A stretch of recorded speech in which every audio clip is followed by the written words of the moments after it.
30 अप्रैल की रात को पुलिस को सूचना मिली थी शालीमार पैराडाइज के एक विला में चोरी हुई है, जिसमें तत्काल पुलिस मौके पे पहुंची थी और वहां पे जानकारी करने पे पता चला था कि काफ़ी हाई वैल्यूएशन ज्वेलरी और लाइसेंसी पिस्टल में कारतूस वहां से चोरी किए गए थे। उस संबंध में तत्काल मुकदमा पंजीकृत कर 5 टीमों का गठन किया गया था इस घटना को वर्कआउट के लिए।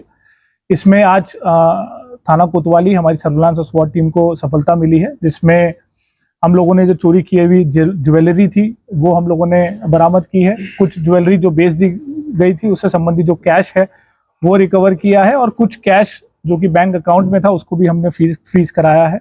साथ ही जो लाइसेंसी पिस्टल थी और उससे संबंधित जो कारतूस थे उसको भी रिकवर किया है।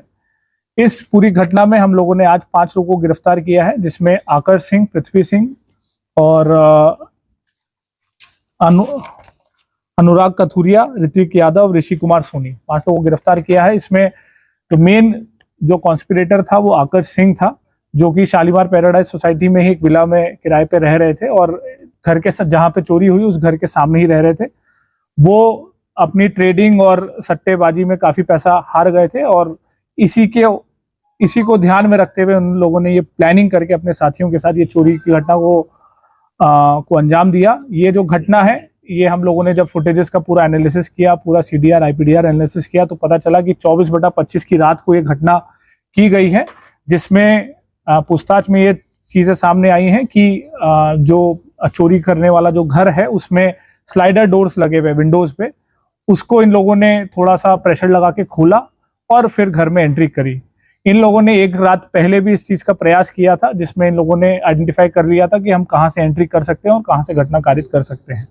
ये सारी चीजें पूछताछ में सामने आई हैं। घटना करने के बाद अगले दिन अपनी ऑडी कार से ये इलाहाबाद चले गए। प्रयागराज में इन लोगों ने जो अपने साथी थे अनुराग और बाकी जो 2 सुनार थे उनके माध्यम से कुछ ज्वेलरी बेची भी है, उससे संबंधित कुछ कैश हमने रिकवर किया है। कुछ इन लोगों ने ट्रेडिंग में भी लगाया, सट्टे में भी लगाया, हार भी गए। कुछ इनके बैंक अकाउंट में उसको भी हमने फ्रीज कराया है।